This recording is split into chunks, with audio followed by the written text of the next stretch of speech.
Türkistan Haber Ajansı haberlerine hoş geldiniz. Doğu Türkistan Sürgün Hükümeti, eski Cumhurbaşkanı Gulam Osman Yağman'ın Orta Asya'nın Tehlikeli Kaderi adlı makalesi Medium Haber kanalında 12 Ağustos günü yayınlandı.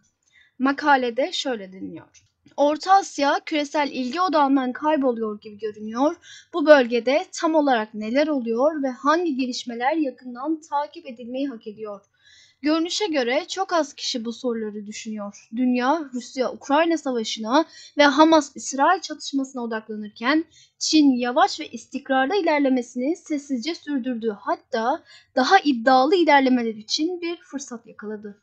Eski Sovyetler Birliği'nin bir parçası olarak Rusya'nın etki alanı içinde olan Orta Asya'nın Çin için kolay bir hedef olması beklenmiyordu. Ancak ABD politikasındaki hatalar nedeniyle Çin'den ziyade birincil düşman olarak Rusya'yı önceliklendirdiği için Rusya Çin'in kucağına itildi.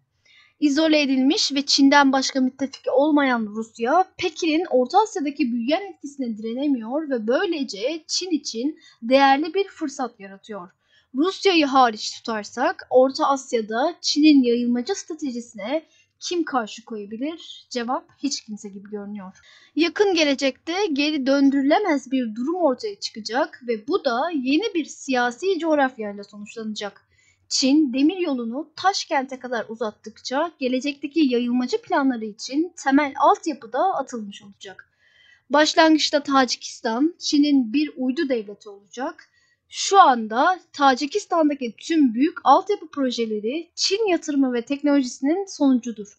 Finansal yükümlülüklerin kapsamı göz önüne alındığında Tacikistan'ın kendi kaynaklarını kullanarak Çin'in ağır borçlardan kurtulması pek olası görünmüyor. Sonuç olarak Tacikistan'ın Çin kontrolüne boyun eğmekten başka seçeneği yok. Çin'in Badakhşan bölgesinde devredilen topraklarla yetineceğine inanmak büyük bir yanlış hesaplamadır. Çin'in iştihası büyük. Tacikistan'ı derhal açıkça ilhak etmekten kaçınarak uluslararası ilgiyi en aza indiriyor. Tacikistan sözde bağımsız bir devlet olarak kalabilir ancak Tacikistan sınırları içinde tüm önemli kararlar Pekin tarafından dikte edilecektir. Tıpkı bugün Çin Halk Cumhuriyeti emperyalizminin sözde özerk bölgelerinde olduğu gibi. Tacik yetkililer gerçek kontrolün Çin'in elinde olduğu basit kuklaları haline gelecekler. Bu yeni bir sömürgecilik biçimi veya yeniden tanımlanmış bir özerklik modeli olabilir.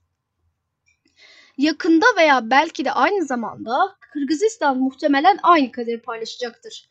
Kırgızların devlet olma duygusu Taciklerin devlet olma duygusundan daha güçlü değildir. Bu duygu da onları hem yumuşak hem de sert baskı altında Çin'e toprak vermeye yönlendirir. Ancak bu taviz Çin'in hırslarını tatmin etmedi. Çinlilerin doymak bilmez bir iştahı da var ve bu toprak verme eylemi onlara önemli bir içgörü sağladı. Kırgızları bastırmak zor değil. Tacikistan gibi Kırgızistan da giderek Çin borcuna saplanıyor. Kalıcı olarak istikrarını sağlamak için mücadele eden Kırgız hükümeti Çin'e ortaya çıkan güç boşluğundan yararlanma fırsatı sunuyor. Çin devlete değil çıkarcı bireylere yardım sağlayarak Kırgız hükümetini tehlikeye atmış ve onu yolsuzlukla boğmuştur.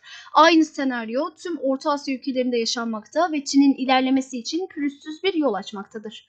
Kırgızistan'ın da Çin'in etki alanı içinde bağımlı bir devlet haline geleceğini tahmin etmek zor değildir. Orta Asya ülkeleri arasında Özbekistan daha güçlü bir devlet olma duygusuna sahip olsa da komşuları nedeniyle açılan boşluk, barajdaki sızıntılar Özbekistan'ı yakın zamanda bir tufana sürükleyecektir.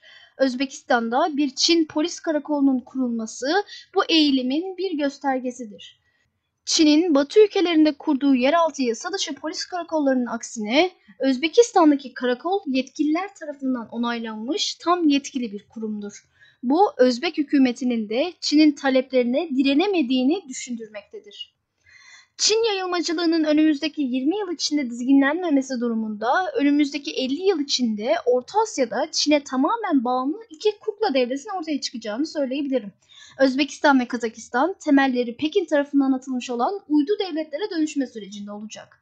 Şu anda bu ülkelere yerleşen Çinli göçmenler ve işçiler daha iyi bir hayat arayan veya sadece altyapı projelerinde çalışan sıradan göçmenler veya işçiler değil, Aksine gelecekteki genişleme için daha geniş bir planın parçası. ABD liderliğindeki Batı politikacıları Çin'in Orta Asya'daki tecavüzüne eşit şekilde değinmeden yalnızca Rusya'ya karşı koymaya odaklandığı sürece Çin'in etkisi genişlemeye devam edecektir. Çin saldırgan olarak değil, insani bir yardımcı olarak girerek yalnızca yabancı ülkeleri aldatmakla kalmıyor, bu arada Taliban'ı da kör ediyor. Bu giriş yöntemi Çin'in Doğu Türkistan'ı işgaline çok benziyor ve önemli bir psikolojik etki. Taliban-Çin ittifakının kurulması, Orta Asya'daki yeni cumhuriyetlerin güneyden sıkıştırıldığı anlamına geliyor. Rusya'nın Ukrayna ile meşgul olduğu ve Orta Asya'ya odaklanamadığı bir zamanda Çin bu bölgedeki Rus etkisini ortadan kaldırdığında Rusya daha sonra dikkatini Orta Asya'ya çevirse bile Çin genişlemesini tersine çevirmek için çok geç olacak. Batı'nın şansı daha da az olacak. Her bölgeyi metodik bir şekilde emen Çin kendini çok fazla yaymaktan kaçınıyor. Bu dikkatli ilerlemenin sonuçları tüm dünyaya felaket getirebilir. Amerika Birleşik Devletleri Rusya'yı yenmeyi başarsa bile çok daha güçlü ve daha tehlikeli bir düşman, küresel güç olan Çin'le karşı karşıya kalacak. O zamana kadar durum Amerika Birleşik Devletleri için düzeltilemez hale gelebilir ve tüm Batı ittifakı için de kolay olmayacaktır.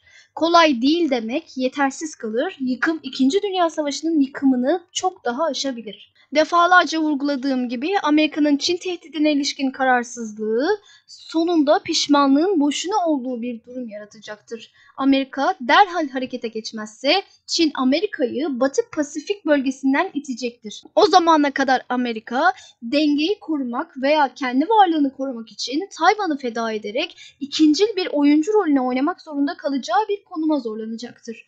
Amerikan desteğini kaybettikten sonra direnişin boşuna olduğunu fark eden Tayvan, ulusal çıkar adına ana vatanına sarılmaya geri dönerek savaşmadan teslim olabilir. Çin için doğudaki bu duruma karşı koymanın tek yolu siyasi satrançtır. Doğuyu yatıştırmak için batıda kaos yaratmak. Ancak Amerika'nın Orta Asya'da kendini gösterememesi ve inisiyatifini giderek kaybetmesi Çin'in batıdaki konumunu güvence altına almasını sağlamıştır. Bu güvenlik Çin için hayati önem taşımaktadır. Çinli bir askeri akademisyen doğuda bir çatışma olması durumunda Amerika'nın işgal altındaki Doğu Türkistan'da yarım milyon Uygur'u silahlandırarak Batı Kanada'nı istikrarsızlaştırabileceği konusunda uyardı. Bu nedenle batıdaki istikrarını sağlamak Çin için ölüm kalım meselesidir. Çin, Orta Asya'ya yayılma çabalarını yoğunlaştırarak uydu devletler ve Pakistan gibi müttefikler, hava müttefikleri yaratıyor. Eğer dünyaya hükmetmek için deniz üstünlüğü gerekliyse Çin neden bu kadar batıya doğru genişlemeye odaklanıyor? Aslında bu strateji Çin'in doğudaki Hint-Pasifik'teki konumunu güçlendirmenin temellerini atmak için uygulanıyor. Çin'in Amerika ile yüzleşmesi sadece zaman meselesi ve Çin 5 uçak gemisine ulaştığında ne olacak? Bunu yakın gelecekte göreceğiz. Bizi dinlediğiniz için teşekkür ederiz.